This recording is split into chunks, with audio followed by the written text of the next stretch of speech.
చూద్దాం మాటని. యోహాను శుభవార్త 21వ అధ్యాయము 17వ వచనంలో ఒక మాట రాయబడింది. చదువుదాం మాటని దయచేసి. మూడవసారి ఆయన యోహాను కుమారుడవైన సీమోను, నన్ను ప్రేమించుచున్నావా అని అతనిని అడిగెను. చాలు. ఒక దినాన పేతురుని ప్రభు అడుగుతున్నాడు. ఏమని? పేతురు, నువ్వు నన్ను ప్రేమించుచున్నావా? అవునయ్యా, నేను ప్రేమిస్తున్నాను. అయితే నా గొర్రెల్ని మేపు. మళ్ళా అడుగుతున్నాడు. ఏమని?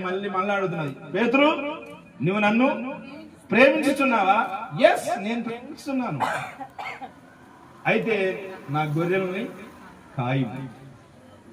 మళ్ళా అడుగుతున్నాడు. ఏమని? మూడోసారి. ఇప్పుడు అదే మాట చదువుకుంది. ఏమని? మూడోసారి ఏమని చదువుకున్నావు? అయితే సీమోను అయినటువంటి పేతురు, నీవు నన్ను ప్రేమించుచున్నావా అని అంటాను. అంటే ఒకే మాట పదే సార్లు మిమ్మల్ని అడిగితే మీకు ఇసుకొచ్చిందే? ఇసుకురాదా? ఇక్కడ కూడా వచ్చింది. నేను ప్రేమిస్తున్నాను లేదు నీకే తెలుసు. ఏమంటున్నాడు? నేను ప్రేమిస్తున్నానా లేదో నీకే తెలుసు. ప్రేమ అనేది భక్తి జీవితాన్ని బట్టి నీ జీవితానికి అలవర్చుకోవాలి. ప్రేమ అనేది భక్తి జీవితాన్ని బట్టి నీ జీవితంలో అన్వయింపు చేసుకోవాలి. ఆధ్యాత్మిక స్థితిలో, భక్తి జీవితంలో నీవు ఉజ్జీవింపబడట్లేదు, ఉద్యమంగా నడవట్లేదు, ఉద్యమంగా ప్రభు కొరకు నువ్వు జీవించట్లేదంటే నీలో ప్రేమ కొదువైంది.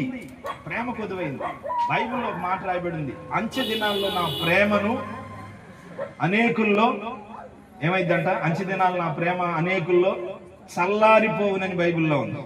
అనేకుల్లో ప్రేమ చల్లారిపోవటం ద్వారా ఈ రోజుల్లో వింత కార్యాలను మనం కనులారా చూస్తున్నాం. ఉదయం లేచినప్పుడు న్యూస్ పెట్టినప్పుడు, ఉదయం లేచినప్పుడు టీవీ చూస్తున్నప్పుడు, ఉదయం లేచినప్పుడు నీ సెల్ చూస్తున్నప్పుడు, ఉదయం లేచినప్పుడు ఏదైనా నువ్వు చూస్తున్నప్పుడు ఏం జరుగుతుంది తెలుసా? వింత కార్యాలు జరుగుతూ ఉన్నాయి. అయ్యో, ఇలా జరిగినాయా, అలా జరిగినాయా? మనం ఆశ్చర్యపోవటానికి ఏం లేదు, కానీ దేవుడే చెప్పాడు. ఏమని తెలుసా? నా రాకడకు చివరి దినాల్లో అనేకుల్లో ప్రేమ చల్లారిపోతుందంట.